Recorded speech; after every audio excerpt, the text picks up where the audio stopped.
தமிழக முதல்வர் திரு மு.க.ஸ்டாலின் அவர்களை பொம்மை முதல்வர்னு நானும் தொடர்ந்து விமர்சிச்சிருக்கேன். நிறைய எதிர்க்கட்சிகள் விமர்சிச்சிருக்காங்க.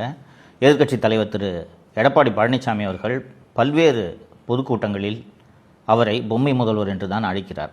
ஏன் பொம்மை முதல்வர் என்ற பெயர் அவருக்கு வந்தது என்பதை நீங்கள் தெரிந்து கொள்ள வேண்டும். ரொம்ப முக்கியம் அது. தோழர்களே, 19 ஏப்ரல் 2022 அன்று சென்னை செக்ரட்டரியேட் காலனி போலீஸ் ஸ்டேஷனில் ஒரு கஸ்டோடியல் டெத்து நடக்குது. விக்னேஷ் என்கிற விக்னா, சுரேஷ் என்கிற ஜொல்லு சுரேஷ், இவங்க 2 பேரையும் சந்தேகத்தின் அடிப்படையில் இரவு ரோந்தில் இருக்கக்கூடிய காவலர்கள் ஸ்டேஷனுக்கு கூட்டிகிட்டு போகிறாங்க.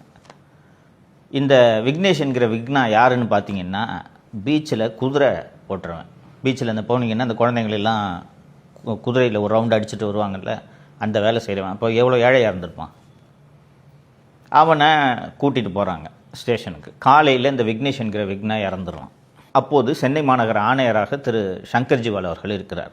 இறந்த உடனே எல்லா ஊடகங்களும் அந்த செய்தியை கவர் பண்ணல. இந்த நியூஸை மூடி மறைப்பதற்கு காவல்துறை கடுமையான முயற்சி செய்தது.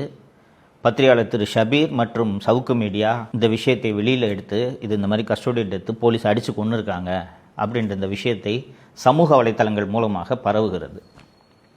அப்போது சட்டப்பேரவை நடந்து கொண்டிருக்கிறது.